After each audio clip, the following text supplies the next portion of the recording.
मैं उस बुक पे बात करना चाहता हूँ जिसका कंट्रीब्यूशन इस साइंस का हिस्ट्री में काफ़ी इम्पोर्टेंस है। और इस बुक का से पहले जो भी साइंटिस्ट थे, जो भी फिलोसोफर थे, जो साइंस फिलोसोफर थे, वो अपने बातों को फिलोसफी के माध्यम से लोगों को पहुंचाते थे। कभी कभी उनको बातों को उतना सीरियस नहीं लिया जाता था, क्योंकि जो चीज़ आप बोल रहे हो उसका प्रूफ नहीं है। ये लोगों को काफ़ी खटकता था। फिर उसी समय एक महान वैज्ञानिक सर आइजैक न्यूटन, जो कि फिलॉसफी से बहुत अलग सोचते थे, उनका मानना था कि किसी भी नेचर के जो भी फिनोमिनन है उसको सिर्फ फिलॉसफी में कंपाइल नहीं किया जा सकता है, उसके लिए कुछ मैथमेटिकल टर्म होना चाहिए। वो काफ़ी समय से इसके बारे में सोच रहे थे और उसी समय उसने एक बुक लिखे, काफ़ी इंपॉर्टेंट बुक लिखे, जिसका नाम प्रिंसिपिया मैथमेटिका का था।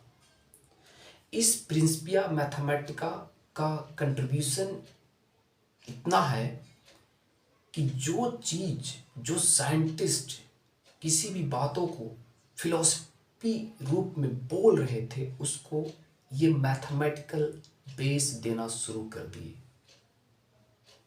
और इनका बुक पब्लिश भी होता है 1687 को, जो काफ़ी खास प्रभाव नहीं देता है लोगों को, फिर भी एक ऐसा बुक था जिसने साइंस के एरिया में तहलका मचा दिया।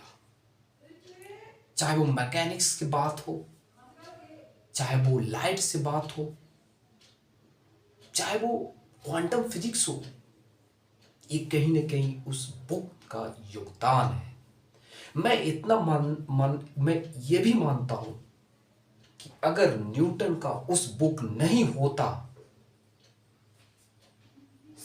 तो शायद आज साइंस कीचड़ में होता है यार, क्योंकि कीचड़ से उठाने वाला साइंस को एक नए फ्रेम तक ले जाने का काम कोई वैज्ञानिक किया तो जिसका नाम न्यूटन, क्योंकि न्यूटन ने इन्वेंट किए कैलकुलस जैसे कॉम्प्लेक्स सब्जेक्ट को उसने अपने बुक में कंपाइल किए, नेचर के फिलॉसफी के साथ, नेचर के नियम के साथ, नेचर के फिनोमिनन के साथ।